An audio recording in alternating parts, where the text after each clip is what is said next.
सेना से सेवानिवृत्त होने के बाद कौन कौन से मुद्दों पर अपना मुंह बंद रखें। जय हिंद, नमस्कार दोस्तों। आप सभी का एक बार फिर स्वागत है सैनिक समाचार इंडिया में। दोस्तों, एक सैनिक रिक्रूटमेंट से लेकर जब तक वो देश सेवा में किसी न किसी यूनिट बटालियन में तैनात रहता है, तो उसके सामने सेना के बारे में जितने भी कॉन्फिडेंशियल और सीक्रेट और टॉप सीक्रेट जो प्लान होते हैं उनके बारे में उसको जानकारी मिलती है। लेकिन इन प्लान्स को जिस समय एग्जीक्यूट किया जाता है उस समय सैनिक सेवारत रहता है, तो उसे पता है कि मुझे ये जानकारियां बाहर किसी को नहीं बतानी है, यानी इंफॉर्मेशन को ब्रीच नहीं करना है, इसकी सीक्रेसी और कॉन्फिडेंशियलिटी बना के रखना है। लेकिन रिटायरमेंट के बाद में भी ये मुद्दा उतना ही महत्वपूर्ण है जितना सेवारत रहते हुए था। दोस्तों, आजकल विपक्ष एक किताब को लेकर हमलावर है। ये किताब हमारे पूर्व जनरल एमएम नरवणे साहब ने लिखी है। अब इस किताब को लेकर 4 दिन तक हमारा लोकसभा यानी संसद नहीं चली। इस किताब को लेकर ही मुद्दा बनाया गया। तो इस किताब में कुछ ऐसी बातें लिखी है जो ऑपरेशन से जुड़ी हुई है, प्लानिंग से जुड़ी हुई है, जो सेना के लिए आज भी कॉन्फिडेंशियल है, सीक्रेट है, टॉप सीक्रेट है। तो क्या ऐसी बातों को रिटायरमेंट के बाद उजागर किया जा सकता है? देखिए, इसको लेकर आगे इस वीडियो में हम चर्चा करेंगे कि कौन सी ऐसी बातें हैं जिनके ऊपर हमें सेवारत रहते हुए मुंह बंद रखना होता है और रिटायरमेंट के बाद भी अपना मुंह बंद रखना होता है, किसी को बताने की आवश्यकता नहीं है। सेना से रिटायर होने के बाद भी कौन कौन सी बातें नहीं बता सकते जवान, पूरी उम्र भर रखना पड़ता है राज। तो देखिए, रिटायर सैनिकों को मिलिट्री ऑपरेशन की प्लानिंग, उसे लागू करने के तरीके, सैनिकों की आवाजाही या फिर टेक्निकल फैसलों का खुलासा करने की इजाजत कभी भी नहीं होती है। दशकों पुराने मिशन जैसे कि आतंकवाद विरोधी ऑपरेशन, सर्जिकल स्ट्राइक या फिर बॉर्डर पर की गई कोई भी कार्रवाई क्लासिफाइड ही रहती है।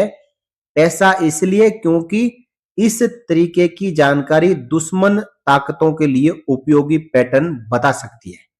ऑपरेशन जब लड़ा जा रहा हो उस समय क्या स्ट्रेटेजी काम में ली गई, ये एक केस स्टडी ही रहनी चाहिए, किताबों में बंद रहनी चाहिए, कॉन्फिडेंशियल, सीक्रेट और टॉप सीक्रेट ही रहनी चाहिए। जरूरी नहीं है कि कहीं किसी ऑपरेशन में कोई स्ट्रेटेजी जो काम में ली गई है उसको हम डिस्क्लोज कर दें।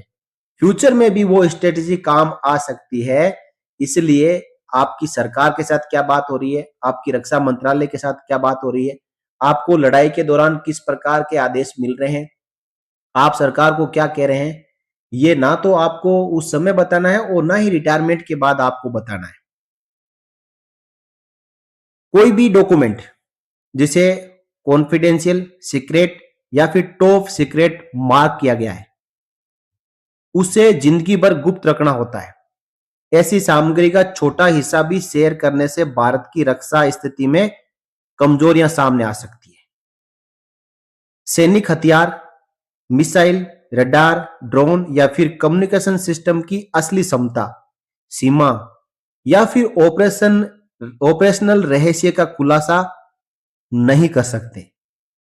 सटीक रेंज, सटीकता, तैनाती के तरीके या फिर कमजोरी के बारे में सार्वजनिक जानकारी विरोधी ताकतों को जवाबी कार्रवाई करने में मदद कर सकती है।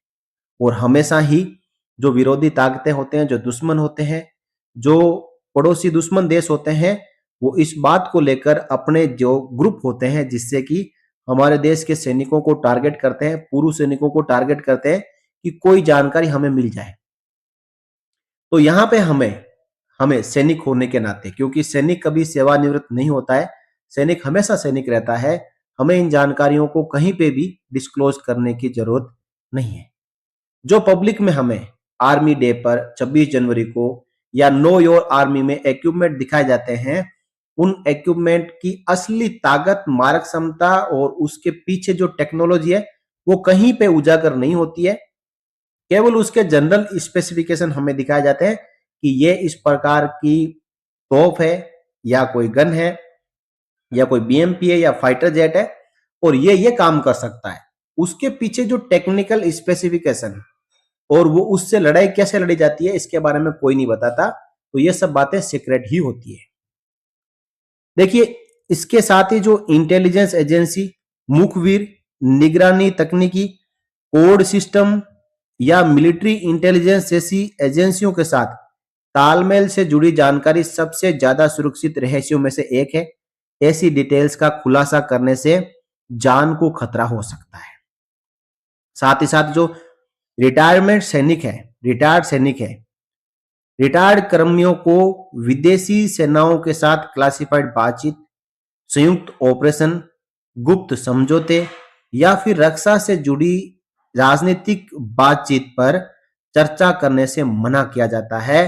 कहीं पे भी चर्चा करने की आवश्यकता नहीं है।